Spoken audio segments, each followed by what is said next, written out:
नमस्कार, आप देख रहे हैं सुदर्शन न्यूज। मैं हूं आपके साथ शिवम दत्त मेहता। रात के 9 बज चुके हैं और समय हो गया है आपके नए पसंदीदा शो यानी कि जनमत का एकमात्र ऐसा शो जहां पर हर खबर के ऊपर आप पोल के माध्यम से भाग ले सकते हैं। सोशल मीडिया प्लेटफॉर्म एक्स पर जाकर, जो कि पहले ट्विटर था, वहां आप वोट करेंगे तो नतीजे आप देखेंगे जनमत में। हर खबर पर आपकी राय हम दिखाते हैं आपको। आज हम जिन विषयों पर चर्चा करने वाले हैं उनमें से बड़े मुद्दे पहले आपको बता देता हूं। जी हां, छठे चरण का चुनाव संपन्न हुआ है, वोटिंग हो चुकी है।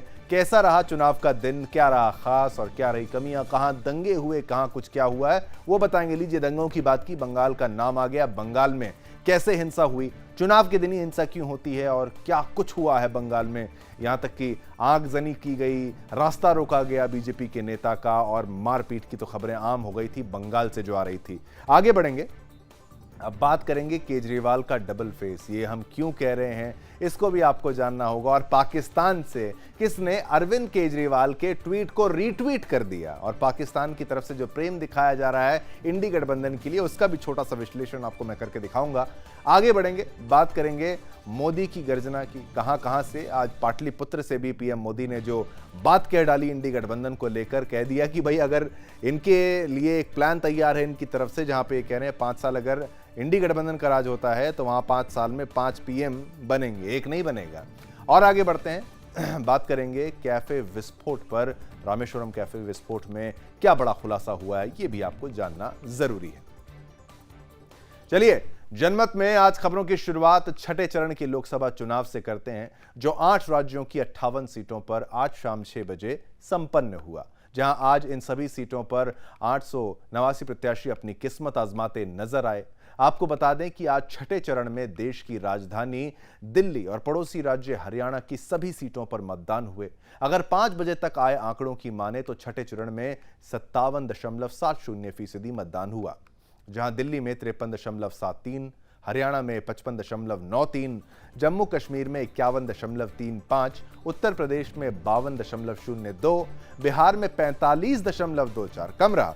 झारखंड में 61.41% मतदान हुआ है। उड़ीसा की बात करें तो 59.60 और बंगाल में 5 बजे तक ये आंकड़े जो हैं 77.99%, लगभग 78% वोटिंग हुई है, मतदान हुआ है। लोकसभा चुनावों के इस छठे चरण में इस बार पूरे 15 हाई प्रोफाइल सीटों पर 3 पूर्व मुख्यमंत्री और 3 केंद्रीय मंत्रियों का भाग्य आज ईवीएम में कैद हुआ। जहां आजमगढ़ सीट से भोजपुरी स्टार दिनेश लाल यादव निरहुआ की सीधी टक्कर अखिलेश यादव के चचेरे भाई धर्मेंद्र यादव से थी। वहीं उत्तर पूर्वी दिल्ली सीट से मनोज तिवारी और कन्हैया कुमार आमने सामने थे। इसके साथ ही छठे चरण के आज के चुनावी घमासान में गुड़गांव लोकसभा सीट में अभिनेता राज बब्बर, नई दिल्ली लोकसभा सीट से पूर्व विदेश मंत्री सुषमा स्वराज की बेटी बांसुरी स्वराज और रोहतक लोकसभा सीट से पूर्व मुख्यमंत्री भूपेंद्र सिंह हुड्डा के बेटे दीपेंद्र हुड्डा चुनावी मैदान में थे। तो आज का महत्वपूर्ण दिन रहा और संपन्न हुए छठे चरण के चुनाव। 8 राज्यों के 58 सीटों पर मतदान हुआ, 15 हाई प्रोफाइल सीटों पर वोटिंग हो चुकी है।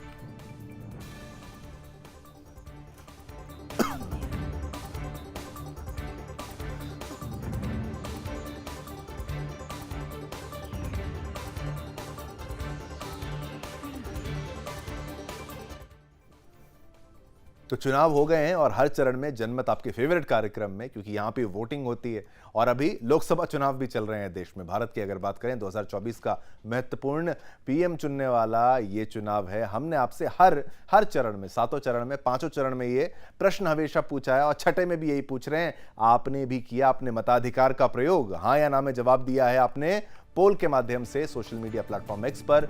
तो ये आंकड़ा भी बढ़ता हुआ नजर आ रहा है, पहले कम था, बढ़ता हुआ। ये हमारा भी जो मत प्रतिशत है हमारे जनमत शो में, वो भी बढ़ता गया। 98% लोग हाँ कह रहे हैं, हाँ हमने वोट दिया है, अपने मताधिकार का प्रयोग किया है। 2% ने नहीं किया है, लेकिन बहुमत क्या, एक तरीके से प्रचंड बहुमत ये मानता है कि उन्होंने अपने मताधिकार का प्रयोग किया है। केवल मैं ये तो कहूंगा, सुदर्शन न्यूज को देखने और चाहने वालों ने अपने मताधिकार का प्रयोग किया है और करना भी चाहिए, बेहद महत्वपूर्ण है। जनमत में हमारी ये अगली खबर भी छठे चरण के आज के मतदान से जुड़ी हुई है, जहां लोकतंत्र के इस महापर्व में आम लोगों से लेकर बड़ी हस्तियों ने भी हिस्सा लिया। जहां आज 116 साल की एक बुजुर्ग महिला से लेकर 116 साल की, सोचिए, दिव्यांग मतदाता भी वोटिंग करते नजर आए। वहीं आज छठे चरण में उपराष्ट्रपति जगदीप धनखड़ जी, विदेश मंत्री एस जयशंकर और कांग्रेस महासचिव प्रियंका गांधी के साथ साथ पूर्व राष्ट्रपति रामनाथ कोविंद भी वोट डालते नजर आए। लेकिन छठे चरण के आज के इस चुनावी दौर में भी देश की राजनीति अपने चरम पर नजर आई। ये तस्वीरें हम आपको दिखा रहे हैं। 116 साल की मतदाता जहां पर वोट देने आई हैं, तो वो देखिए सजा के, उनके रथ को सजा के लाया गया है। फिर एक देखिए दिव्यांग मतदाता कैसे आ रहा है। सुरक्षा एजेंसी, सुरक्षा बल हैं, जवान हैं, वो उनको आगे लेकर जा रहे हैं। जगदीप धनखड़ जी, उपराष्ट्रपति जी, वो यहाँ पर हैं, अपनी फैमिली के साथ आए हैं, परिवार के साथ आए हैं। डॉक्टर एस जयशंकर जी, विदेश मंत्री, वो वहाँ पर वोट डालने पहुंचे। और बुजुर्गों में उत्साह देखिए। बुजुर्ग जानते हैं, इन्होंने कई चुनाव देखे हैं, कई दशकों का अनुभव रहा है इनको चुनावों का। वो पहुंचे और मतदाताओं की कतार देखिए, लंबी कतारें। फिर प्रियंका गांधी, कांग्रेस की महासचिव, भी वहां पर, और ये रामनाथ कोविंद, पूर्व राष्ट्रपति, महामहिम राष्ट्रपति पूर्व, वो भी यहां पर मौजूद नजर आए। जहां आज चुनाव के साथ साथ पक्ष विपक्ष के बयानबाजियों ने सियासी पारा भी गर्म कर दिया। जहां आज प्रधानमंत्री नरेंद्र मोदी और केंद्रीय गृह मंत्री अमित शाह के साथ साथ राहुल गांधी और अखिलेश यादव जमकर एक दूसरे पर बयान तीर चलाते नजर आए। आइए आपको ये बयान तीर भी सुनाते हैं।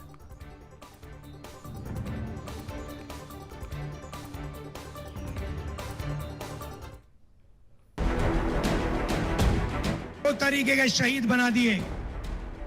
एक जो नॉर्मल जवान है और दूसरा जिसको आज हम अग्निवीर कहते हैं। शहीद होंगे तो अग्निवीर को शहीद का दर्जा नहीं मिलेगा, उसको कैंटीन नहीं मिलेगी, उसको पेंशन नहीं मिलेगी, उसको ट्रेनिंग 6 महीने की मिलेगी। चाइना का जवान 5 साल ट्रेनिंग करके आएगा और हमारा अग्निवीर 6 महीने की ट्रेनिंग लेकर उसके सामने खड़ा हो जाएगा। नतीजा आपको मालूम है। मैं आज अग्निवीर योजना के बारे में थोड़ा डिटेल बात इसलिए करना चाहता हूं कि देश भर में भ्रांति फैलाई जा रही है कि 4 साल के बाद 75% अग्निवीरों को कोई भविष्य ही नहीं है, इनका जीवन बर्बाद हो जाएगा। दरअसल योजना है कि 100 बच्चे अग्निवीर बनते हैं तो उसमें से 25% तो सीधा सेना में परमानेंट पोस्टिंग हो जाएगा। अब जो 75% बच्चे बचे हैं, युवा बचे हैं, इनके लिए भाजपा शासित सभी राज्य सरकारों ने अपनी पुलिस फोर्स में 10% से 20% रिजर्वेशन किया है और केंद्र सरकार के पैरामिलिट्री फोर्सेस जितने भी हैं उसमें भी 10% रिजर्वेशन किया है। भाइयों बहनों, हमारा तो 400 पार हो रहा है। राहुल बाबा फिर एक बार 40 के नीचे सिमट रहे हैं। ये थोड़ा गर्मी बढ़ती है, ये राहुल बाबा बैंकॉक थाईलैंड चले जाते हैं। और क्या नारा दे रहे थे वो लोग? नारा दे रहे थे 400 पार।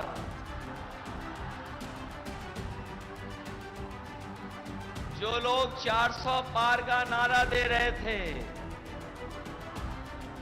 बताओ 400 हार रहे हैं कि नहीं हार रहे हैं?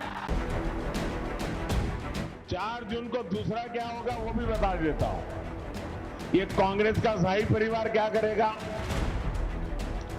कांग्रेस का शाही परिवार पराजय का ठिकरा खड़गे जी के सर पर फोड़ करके वो विदेश में छुट्टियां मनाने चला जाएगा। आज जिस तरह से वो बोल रहे हैं, अफसोस की बात यह है बहनों और भाइयों कि इनकी असलियत दिखाई देने लगी है। और मैं मोदी जी को कहना चाहती हूं कि मोदी जी, आप देश के प्रधानमंत्री हैं, इतनी भी अपनी असलियत मत दिखाइए। परिवार का जो मुखिया होता है हमेशा परिवार के सदस्यों के प्रति और परिवार के सदस्यों के उनके प्रति एक आंखों की शर्म होती है, वो नहीं खोनी चाहिए। तो बयान 3 में आपने सुना, एक तरफ प्रियंका गांधी, एक तरफ प्रधानमंत्री नरेंद्र मोदी, एक तरफ अखिलेश यादव, एक तरफ अमित शाह। दोनों, हर कोई एक तरफ से एक दूसरे पर पलटवार कर रहा है। और इस जनमत में अब बात करते हैं पश्चिम बंगाल की, जो अब तक के हर चुनावी चरण की तरह इस बार भी अपनी चुनावी हिंसा को लेकर सुर्खियों में रहा।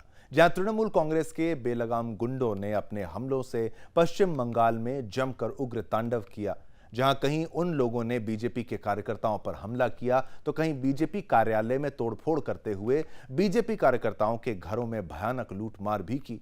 यही नहीं, टीएमसी कार्यकर्ताओं में अपने इस बर्बर हमले में बीजेपी की एक महिला कार्यकर्ता का सिर फोड़ा गया और एक बीजेपी उम्मीदवार के काफिले पर जमकर पत्थरबाजी भी की गई।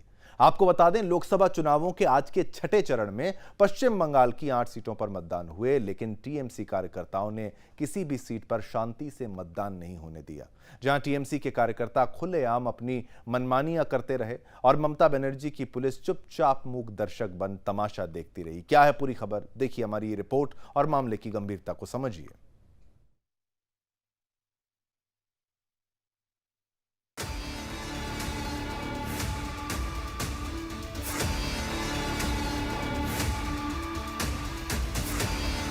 कहीं आगजनी, कहीं हंगामा और कहीं बड़े पैमाने पर तोड़फोड़। ये हिंसक तस्वीर है आज के पश्चिम बंगाल की, जिसके अलग अलग क्षेत्रों से आज छठे चरण के चुनाव में हिंसा की तस्वीरें सामने आई, जहां राज्य के सत्ताधारी टीएमसी कार्यकर्ताओं ने हर बार की तरह इस छठे चरण में भी अपने हिंसक कार्यों का रिकॉर्ड टूटने नहीं दिया, जिन्होंने केशपुर क्षेत्र के तुषखाली के बूथ नंबर 16 पर बड़े पैमाने पर बीजेपी कार्यकर्ताओं को निशाना बनाया, जहां टीएमसी के लोगों ने बीजेपी कार्यालय सहित कई बीजेपी कार्यकर्ताओं के घरों पर हमला करते हुए भारी तोड़फोड़ की।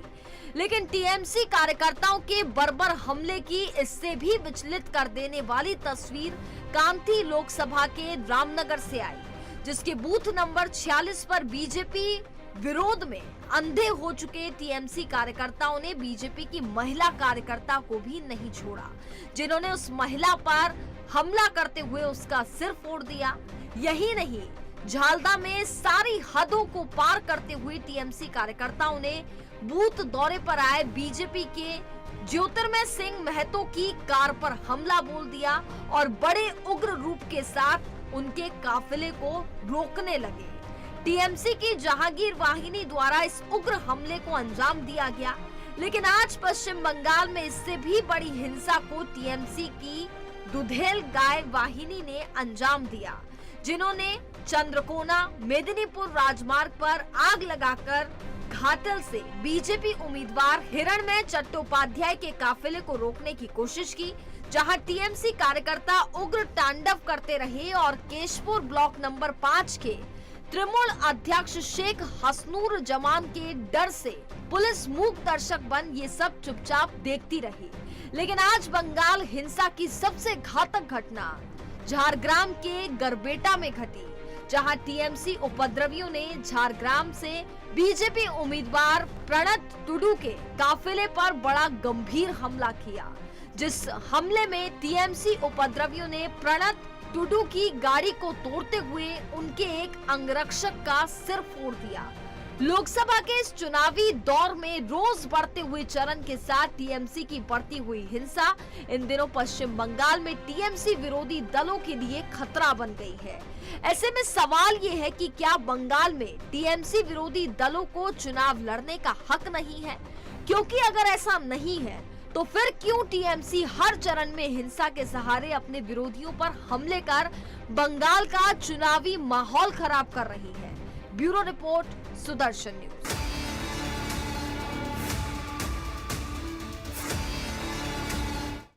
खबर आपने देखी, पश्चिम बंगाल के लिहाज से महत्वपूर्ण बताई। हर चरण में यहां पर हिंसा हो रही है। चुनाव की बात करें, इसी पर हमने आपसे प्रश्न पूछा है पोल के माध्यम से सोशल मीडिया प्लेटफॉर्म एक्स पर। बंगाल को हिंसा का गढ़ बना रही है क्या तृणमूल कांग्रेस? 96% लोगों ने हां में जवाब दिया है, 4% लोगों ने ना में जवाब दिया है। तो बहुमत, प्रचंड बहुमत ये कहता है कि भाई हां, हिंसा का गढ़ बन रहा है बंगाल तृणमूल कांग्रेस की वजह से। जनमत में अब बात ओबीसी कोटे से मुसलमानों को बाहर करने वाले कलकत्ता हाईकोर्ट के उस फैसले की करते हैं, जिस पर प्रधानमंत्री नरेंद्र मोदी विपक्ष पर लगातार हमलावर हो रहे हैं। इसी कड़ी में पीएम मोदी ने बिहार के पाटलिपुत्र से ममता सरकार के साथ साथ इंडी गठबंधन पर भी जमकर निशाना साधा है, जहां पीएम ने कहा कि हमारा संविधान कहता है कि भारत में धर्म के आधार पर आरक्षण नहीं होगा, लेकिन आरजेडी और कांग्रेस समेत सभी इंडी गठबंधन के दल एससी, एसटी और ओबीसी का कोटा खत्म करके अपने वोट बैंक को साधने में लगे हुए हैं। जो वोट जिहाद करते हैं, यानी जो वोट जिहाद करते हैं, क्या देश में लोगों को धर्म के आधार पर आरक्षण देना चाहती है? ये इंडी गठबंधन के ऊपर हमला किया था। पीएम ने आगे कहा कि इंडी गठबंधन की एक और साजिश सामने आई है, जिसका कलकत्ता हाई कोर्ट ने नकाब उतारकर सामने रखा है। पीएम मोदी ने इस मामले पर जनता से क्या कुछ कहा, हमारी ये खास रिपोर्ट देखिए और मामले की गंभीरता को समझिएगा। के प्रचार के दौरान प्रधानमंत्री मोदी ने बिहार के पाटलिपुत्र से इंडी गठबंधन पर जमकर निशाना साधा और कलकत्ता हाईकोर्ट के फैसले का जिक्र करते हुए ममता सरकार को भी टारगेट किया। पीएम ने कहा कि यह लोग सांप्रदायिक है, इनको संविधान से कोई लेना देना नहीं है। यह लोग जातिवादी और परिवारवादी हैं। वो सबसे पहले अपने परिवार का ही सोचते हैं। क्या ऐसे लोग बिहार का भला कर सकते हैं? क्या पाटलिपुत्र का भला कर सकते हैं? पीएम मोदी ने आगे कहा कि बिहार ने एससी, एसटी, ओबीसी के आरक्षण के लिए लंबी लड़ाई लड़ी है, लेकिन आज मैं बहुत दुख के साथ एक कड़वा सच आपके सामने रख रहा हूं। आरजेडी, कांग्रेस और इंडी गठबंधन के दल मिलकर एससी, एसटी, ओबीसी के साथ बहुत बड़ा विश्वासघात कर रहे हैं। पीएम ने कहा कि हमारा संविधान कहता है कि भारत में धर्म के आधार पर आरक्षण नहीं होगा, लेकिन आरजेडी, कांग्रेस, इंडी गठबंधन के दल एससी, एसटी, ओबीसी का कोटा खत्म करके अपने वोट बैंक को जो वोट जिहाद करते हैं, ऐसे लोगों को धर्म के आधार पर आरक्षण देना चाहते हैं। 2024 के इस चुनाव में जब मैंने इन दलों की इस साजिश का पर्दाफाश किया है, तो एक के बाद एक इनकी एससी, एसटी, ओबीसी आरक्षण विरोधी करतूतें सामने आ रही है। पीएम ने आगे कहा कि इंडी गठबंधन की एक और साजिश सामने आई है, जिसका कलकत्ता हाईकोर्ट ने नकाब उतार कर सामने रखा है। इंडी वालों ने 77 मुस्लिम जातियों को खटाखट एक झटके में ओबीसी का आरक्षण दे दिया। इसके बाद सरकारी नौकरियों में जो लाभ ओबीसी को मिलना चाहिए था, वो इन 77 मुस्लिम जातियों को मिलने लगा। इनका फायदा इंडी वालों को वोट जिहाद को मिला। वैसे ही कर्नाटक में सभी मुसलमानों को रातों रात ओबीसी घोषित कर दिया गया। 24 के इस चुनाव में जब मैंने इन दलों की इस साजिश का पर्दाफाश किया है, तो एक के बाद एक इनकी एससी, एसटी, ओबीसी आरक्षण विरोधी करतूतें सामने आ रही है। मैं बड़ी जिम्मेवारी के साथ आज बिहार के मेरे भाई, मेरे परिवारजनों के सामने ये पीड़ा मैं बताना चाहता हूं। आरजेडी, कांग्रेस ने मिलकर मेरे यादव परिवारों को, मेरे कुर्मी परिवारों को, मेरे कुशवाहा परिवारों को, मेरे कलवार परिवारों को, मेरे तेली परिवारों को, मेरे सूरी परिवारों को, मेरे कानू परिवारों को, मेरे निषाद परिवारों को, मेरे पासवान परिवारों को, मेरे रविदास पसिवाहा परिवारों को, मेरे मुसहर परिवारों को, ऐसे हर एक का जो आरक्षण था ना, उस पर डाका डाल दिया है। साथियों, इंडी गठबंधन की एक और साजिश, उसको अभी कलकत्ता हाईकोर्ट ने देश के सामने नकाब उतार करके खुला कर दिया है। इंडी वालों ने बंगाल में 77 मुस्लिम जातियों को खटाखट एक झटके में ओबीसी का दर्जा दे दिया। इसके बाद सरकारी नौकरियों में जो लाभ ओबीसी को मिलने चाहिए था, अति पिछड़ों को मिलने चाहिए था, वो इन 77 मुस्लिम जातियों को मिलने लगा। पीएम मोदी ने आगे कहा कि यह संविधान बदलकर पूरे देश में धर्म के आधार पर आरक्षण देना चाहते हैं, लेकिन मैं भी देश को एक गारंटी देता हूं कि जब तक मोदी जिंदा है, मैं एससी, एसटी, ओबीसी के हक को छीनने नहीं दूंगा। यह मोदी की गारंटी है, यह मोदी की गारंटी है। Bureau report, Sudarshan news. चलिए, इसी खबर पर हमने पोल के माध्यम से आपसे जो प्रश्न पूछा वो आपको बता दें। ओबीसी का हक मुसलमानों को देना चाहता है विपक्ष, ये हमारा प्रश्न था। 88% लोगों ने हाँ में जवाब दिया, 12% लोगों ने ना में जवाब दिया। लेकिन यहां भी बहुमत कह रहा है कि ओबीसी का हक मुसलमानों को देना चाहता है विपक्ष। ये हम नहीं कह रहे, जनता जनार्दन कह रही है। जनता का मत जनमत में हम आपको दिखा रहे हैं। सोशल मीडिया प्लेटफॉर्म एक्स पर जो आप पोस्ट करते हैं, जो आप पोल में भाग लेते हैं, उसी का प्रतिशत जनमत में आपको दिखाते हैं। एक और बड़ी खबर का रुख करेंगे जनमत में। हमारी अगली खबर भी प्रधानमंत्री नरेंद्र मोदी से जुड़ी हुई है। दरअसल इधर लोकसभा चुनाव के छठे चरण के लिए मतदान खत्म हुआ, उधर 7वें और अंतिम चरण के चुनाव का रण लगातार तेज होता जा रहा है। यही रात अंतिम, यही रात भारी की तर्ज पर 7वें चरण के चुनाव में अधिक से अधिक सीटें जीतने के लिए सभी राजनीतिक दलों ने एड़ी चोटी तक का जोर लगा दिया है। खुद प्रधानमंत्री नरेंद्र मोदी लगातार चुनावी सभाएं और रोड शो कर रहे हैं। इसी कड़ी में बिहार के सासाराम लोकसभा सीट के लिए चुनाव प्रचार करते हुए पीएम नरेंद्र मोदी ने विपक्षी दलों पर जमकर निशाना साधा। पीएम ने सासाराम के अलावा काराकाट में भी एक जनसभा को संबोधित करते हुए कहा कि जो लोग पहली बार वोट करने वाले हैं, उन्हें जरा जंगल राज पार्ट 2 से सावधान रहना चाहता हूं, उनको सावधान करना चाहता हूं। जो समय था, शाम होने के बाद बाहर निकलना मुश्किल था। डकैती और हत्या बिहार का दुर्भाग्य बन गया था। एनडीए सरकार बिहार के जंगल राज से बाहर लेकर आई है। प्रधानमंत्री नरेंद्र मोदी ने आगे आरजेडी पर हमला करते हुए कहा कि अब हेलीकॉप्टर में घूमने के दिन गए, अब जेल में जाने के दिन आ चुके हैं। देखिए, हमला कहां पर किया आप समझ जाएंगे। जो लोग हेलीकॉप्टर में घूम रहे थे, तस्वीरें हेलीकॉप्टर में खाने पीने की शेयर कर रहे थे, उसी पर तंज कसते हुए, उसी पर हमला करते हुए, क्योंकि करप्शन के आरोप हैं भी। आगे और क्या कुछ कहा प्रधानमंत्री नरेंद्र मोदी ने, आपको वो बातें भी सुनाते हैं, सुनिएगा। पहली गारंटी, आने वाले सालों में 3 करोड़ बहनों को हम लखपति दीदी बनाएंगे। आने वाले दिनों में हर परिवार में जो बुजुर्ग है, 70 साल से ऊपर है, अगर वो बीमार है, इलाज की जरूरत है, तो उनके बेटे बेटी को इलाज का खर्चा नहीं करना पड़ेगा। ये दिल्ली में आपका बेटा इसका खर्चा करेगा। और एक काम मैं आपके लिए करना चाहता हूं, मैं आपका बिजली का बिल 0 करना चाहता हूं। ये गौर सांप्रदायिक है, ये लोग गौर जातिवादी है, और ये लोग गौर परिवारवादी है। सबसे पहले वो अपने परिवार का ही सोचते हैं, बाकियों को सबको पीछे रखते हैं। क्या ऐसे लोग बिहार का भला कर सकते हैं?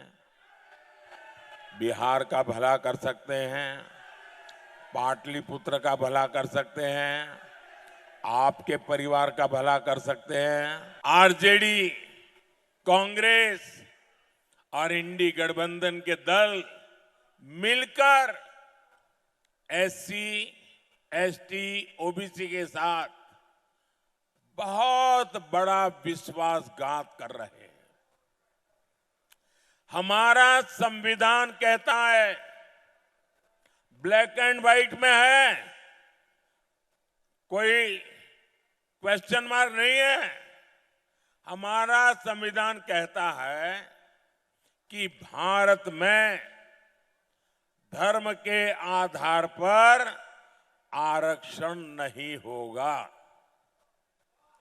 बाबा साहब आंबेडकर कहते थे कि धर्म के आधार पर आरक्षण नहीं होगा, लेकिन RJD, Congress, SC, ST, OBC का कोटा खत्म करके अपने वोट बैंक को, जो वोट जिहाद करते हैं, ऐसे लोगों को धर्म के आधार पर आरक्षण देना चाहती है। यही इंडी वाले एक और धमकी देते थे, ये कहते थे कि बड़े भ्रष्टाचारियों पर हाथ डालो तो मोदी की कुर्सी हिला देंगे।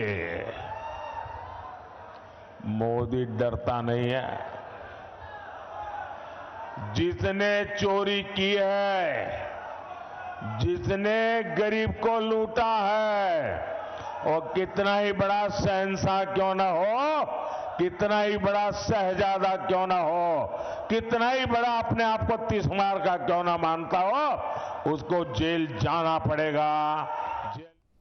खबर आपने देखी, पीएम मोदी का हमला भी देखा और उसके बाद अपने पोल के माध्यम से जो प्रश्न आपसे पूछा ये था, आरजेडी है बिहार की बदहाली की असली वजह। तो 96% लोग हाँ बोल रहे हैं हाँ सत्य है, ये बात बिल्कुल गलत नहीं है। 4% लोग कह रहे हैं नहीं गलत है, लेकिन ये बहुमत है, प्रचंड बहुमत कह रहा है कि हाँ ये सत्य है। और आरजेडी का राज भी रहा है लंबे समय तक, तो भाई उन पर आरोप जो बनता है वो बिल्कुल बनता है, सत्य हो सकता है। जनता तो कहती है ये सत्य है, जनमत तो यही कहता है। एक बड़ी खबर का रुख करेंगे, ब्रेकिंग न्यूज के माध्यम से आपको ये खबर भी बता दूं, गुजरात से ये बड़ी खबर आ रही है, तो मैं प्रोग्राम के बीच में इसको लेना पड़ रहा है, जो कि महत्वपूर्ण खबर। गुजरात की राजकोट में भयानक आग लगी है और ये तस्वीरें आप देखिए, राजकोट की तस्वीरें। राजकोट में टीआरपी गेम जोन जलकर खाक हो चुका है। जलकर त्रासदी में अब तक कुल 24 शव मिल चुके हैं। ये बड़ी खबर आपको बता दें, त्रासदी में 24 शव मिले हैं। रेस्क्यू टीम मलबे के सर्च में जुटी हुई है, सर्च ऑपरेशन में जुटी हुई है रेस्क्यू टीम। ये गुजरात की खबर महत्वपूर्ण आपको बता दें, जो गुजरात से आ रही है। सभी गेम जोन बंद करने का आदेश दे दिया गया है। 24 शव मिल चुके हैं।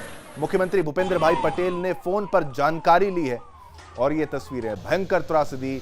जांच के लिए विशेष समिति का गठन हो चुका है, लेकिन जो ये खबर आ रही, दुखद खबर आ रही है, गेम जोन मैनेजर भूमिगत हो चुके हैं। और ये तस्वीरें आप जो देख रहे हैं, ये आग की तस्वीरें आप देख रहे हैं। सभी गेम जोन बंद करने का आदेश यहां पर दे दिया गया है। गुजरात के लिहाज से ये बड़ी खबर आपको बता दें, 24 शव मिल चुके हैं। दुखद खबर है। गेम जोन मालिक को राजकोट पुलिस ने डिटेल दिया। गेम जोन के एक भाग में चल रहा था रेनोवेशन चल रहा था। तो देखिए खबर जो हमने आप गुजरात से बताई, शॉर्ट सर्किट एक वजह बताई जा रही है जिसके चलते ये भयानक त्रासदी हुई। 24 शव मिल चुके हैं इसमें। इसके ऊपर जैसे ही अपडेट्स आते हैं वो आपको हम देंगे, लेकिन अब जनमत में आगे बढ़ते हैं। जनमत में अब एक बार फिर चलते हैं पश्चिम बंगाल की ओर, जिसकी राजधानी कोलकाता में पीएम नरेंद्र मोदी के रोड शो को लेकर भारतीय जनता पार्टी और तृणमूल कांग्रेस में घमासान मचा हुआ है। जहां भाजपा ने पीएम का रोड शो रोकने के लिए पुलिस पर धारा 144 लागू करने का आरोप लगाया है। आपको बता दें, पीएम मोदी का 28 मई को कोलकाता में रोड शो करने का कार्यक्रम है, लेकिन उससे ठीक पहले धारा 144 का लागू होना कई सवाल खड़े कर रहा है। ऐसे में भाजपा का आरोप है कि 5 चरणों के नतीजों से हताश होकर ममता सरकार ने पुलिस को पीएम मोदी के रोड शो को रोकने के लिए कोलकाता में धारा 144 करने का आदेश दे दिया। आखिर क्या है पूरा मामला, देखिए हमारी खास रिपोर्ट और मामले की गंभीरता को समझिएगा।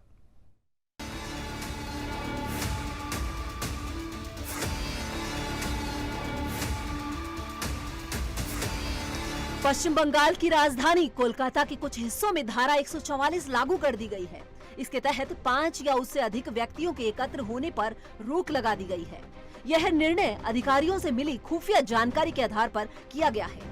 पुलिस को इनपुट मिला कि संबंधित इलाके में हिंसक विरोध प्रदर्शनों की संभावना है और इससे शांति व्यवस्था बिगड़ सकती है।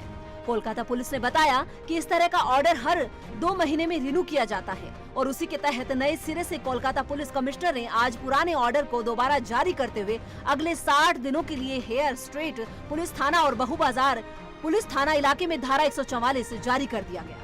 पुलिस की तरफ से जारी आदेश में कहा गया है कि अगले आदेश तक 5 या अधिक व्यक्तियों की कोई भी गैर कानूनी सभा, रैली, कोई घातक या अन्य खतरनाक हथियार ले जाना या कोई ऐसा कार्य करना जिससे शांति भंग होने की संभावना हो, इस पर पाबंदी रहेगी। लेकिन भाजपा की तरफ से इसको साजिश बताया जा रहा है। इसी पर प्रतिक्रिया देते हुए बंगाल भाजपा अध्यक्ष सुकांत मजूमदार ने कहा कि अगले 1 सप्ताह के दौरान वहां पर पीएम मोदी का रोड शो प्रस्तावित है। उन्होंने आरोप लगाया कि पीएम मोदी के रोड शो को रोकने के लिए सीएम ममता बनर्जी ने यह कदम उठाया है। उन्होंने कहा कि यह सरकार का हताशा है। चुनाव के 5 चरणों के बाद जनता की इच्छा को भांपते हुए सीएम अब भयभीत है। उन्होंने आरोप लगाया कि पुलिस को पीएम मोदी के रोड शो को रोकने के लिए कोलकाता में धारा 144 लागू करने का आदेश दिया है। उन्होंने कहा कि टीएमसी की कोई भी रणनीति बीजेपी को रोक नहीं सकती और आपको ये भी बता दें कि लोकसभा चुनाव के 7वें चरण से पहले 28 मई को पीएम नरेंद्र मोदी को मध्य कोलकाता में उनका रोड शो होना है। बंगाल बीजेपी के अध्यक्ष सुकांत मजूमदार ने ममता बनर्जी पर रोड शो में बाधा देने का आरोप लगाया है और कहा है कि पुलिस ने कई इलाकों में धारा 144 लागू कर दी है। अब सवाल ये खड़ा होता है, क्या सच में ममता सरकार प्रधानमंत्री मोदी के रोड शो को रोकने के लिए ये सब कर रही है? Bureau report, Sudarshan news.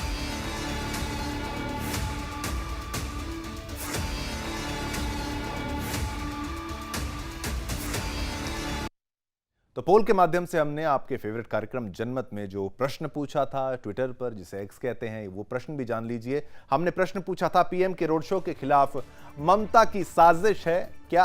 तो आपने बोला हाँ, 94% लोगों ने हाँ बोला, 6% ना कह रहे हैं। लेकिन बहुमत, प्रचंड बहुमत मानता है कि पीएम नरेंद्र मोदी के रोड शो के खिलाफ ममता की ये बड़ी साजिश है, जिसका पर्दाफाश आप लोगों ने किया है, इसीलिए शायद धारा 144 लगाई गई है। जनमत में अब आगे बढ़ेंगे और बात करेंगे रामेश्वरम कैफे ब्लास्ट की, जिसमें अब एक नया खुलासा हुआ है, जहां अब इस ब्लास्ट का लश्कर ए तैयबा से भी कनेक्शन निकला है। अंतर्राष्ट्रीय आतंकी संगठन यानी कि लश्कर ए तैयबा, जो कोई छोटा संगठन नहीं है।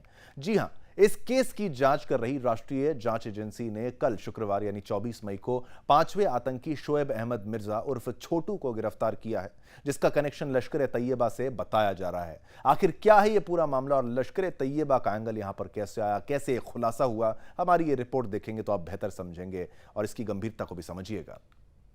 विस्फोट हुआ था, जिसमें कई ग्राहक और स्टाफ सदस्य घायल हो गए थे। 1 मार्च 2024 को बेंगलुरु के रामेश्वरम कैफे में हुए ब्लास्ट की जांच के दौरान एनआईए ने पूरे भारत में 29 जगहों पर छापेमारी की। एनआईए इस केस में हैंडलर की भूमिका और इस ब्लास्ट के पीछे की बड़ी साजिश को लेकर लगातार जांच कर रही है। और इसी के साथ आपको बता दें कि राजस्थान के बीकानेर में सूरत पुलिस ने बड़ी कार्रवाई को अंजाम देते हुए एक युवक को गिरफ्तार किया है। इस युवक के मोबाइल से पाकिस्तान से तार जुड़े होने का सबूत मिला है। मोबाइल में कई पाकिस्तानी नंबर भी मिले हैं। आरोप है कि गिरफ्तार युवक अशोक सुधार उर्फ अबू बकर किसी कट्टरपंथी संगठन से जुड़ा हुआ है। और इससे पहले एक मौलवी के मोबाइल से चैट मिली, जिसमें देश भर के प्रमुख नेताओं को मारने की योजना का उल्लेख मिला, जिसमें सुदर्शन न्यूज के प्रधान संपादक सुरेश चौहानके जी के सहित नुपुर शर्मा, टाइगर राजा और उपेंद्र राणा जैसे हिंदू नेताओं के नाम शामिल थे। सूरत की क्राइम ब्रांच टीम ने इस मौलवी को गिरफ्तार किया है और उसी के संपर्क में आने के चलते सूरत पुलिस ने अशोक सुधार उर्फ अबू बकर को भी गिरफ्तार किया है। Bureau report. तो देखिए, एक और आतंकी गिरफ्तार हुआ जो कि लश्कर ए तैयबा से जिसके ताल्लुकात उसके थे। इस पर हमने प्रश्न पूछा था कि चुनावों के खिलाफ साजिश रच रहे हैं आतंकी, तो 92% लोगों ने हाँ में जवाब दिया, 8 ने ना में जवाब दिया। समय कम है, आगे बढ़ते हैं, बात करते हैं अरविंद केजरीवाल की। जनमत में अब बात दिल्ली के मुख्यमंत्री अरविंद केजरीवाल की करते हैं, जिन्होंने आज परिवार वालों के साथ वोट डालने की एक फोटो शेयर की थी सोशल मीडिया प्लेटफॉर्म एक्स पर। वहीं अरविंद केजरीवाल द्वारा फोटो अपलोड करने पर पाकिस्तान से प्रतिक्रिया सामने आई है, जहां पाकिस्तान के नेता फवाद हुसैन चौधरी ने केजरीवाल के पोस्ट का हवाला देते हुए भारत के चुनाव के बारे में एक्स पर लिखा कि नफरत और कट्टर ताकतों को शांति और सद्भाव हराए। देखिए, पाकिस्तानी फवाद कह रहे हैं कि भाई ये नफरत और कट्टर ताकतों को शांति और सद्भाव हराए, और जो एक ऐसे देश से ताल्लुक रखते हैं जो धर्म के आधार पर, जो भारत का ही हिस्सा है, जो वहां चला गया, मैं तो आशा करता हूं कभी वापस भी आएगा, ऐसे लोग के द्वारा, ऐसे व्यक्ति के द्वारा भारत को शांति का पाठ पढ़ाया जा रहा है, कट्टरता का पाठ पढ़ाया जा रहा है कि कट्टरता भारत में है। वही अरविंद केजरीवाल ने फवाद चौधरी के पोस्ट पर जवाब देते हुए क्या कहा, ये देखिए ट्विस्ट है कि भाई पाकिस्तान से समर्थन आ गया तो केजरीवाल को जवाब देना पड़ा। केजरीवाल ने फवाद चौधरी के पोस्ट पर जवाब देते हुए कहा कि चौधरी साहब, मैं और मेरे देश के लोग अपने मसलों को संभालने में पूरी तरह सक्षम हैं। आपके ट्वीट की जरूरत नहीं है, आवश्यकता नहीं है। लेकिन पाकिस्तानी मंत्री के इस ट्वीट पर भाजपा ने केजरीवाल को घेरना शुरू कर दिया है, जहां दिल्ली बीजेपी के एक्स हैंडल से आप देखिए, आपको घेरते हुए लिखा गया कि यह पाकिस्तान के अरविंद केजरीवाल के पक्ष में वोट की अपील है। पाकिस्तान अपील कर रहा है अरविंद केजरीवाल के पक्ष में वोट करने के लिए, ऐसा भाजपा कह रही है। दिल्ली और देशवासियों, गृह मंत्री अमित शाह की बात का यह सबूत देखिए। उन्होंने कहा था कि राहुल गांधी और अरविंद केजरीवाल के ज्यादातर समर्थक जो हैं पाकिस्तान से हैं। लीजिए, आ गया उसका एक और सबूत। अभी भी वक्त है, सोच समझकर वोट करिए। अब इस मामले पर सियासी घमासान शुरू हो चुका है। क्या है पूरा मामला, देखिए हमारी ये रिपोर्ट और मामले की गंभीरता को समझिएगा और रोचकता को भी समझिएगा।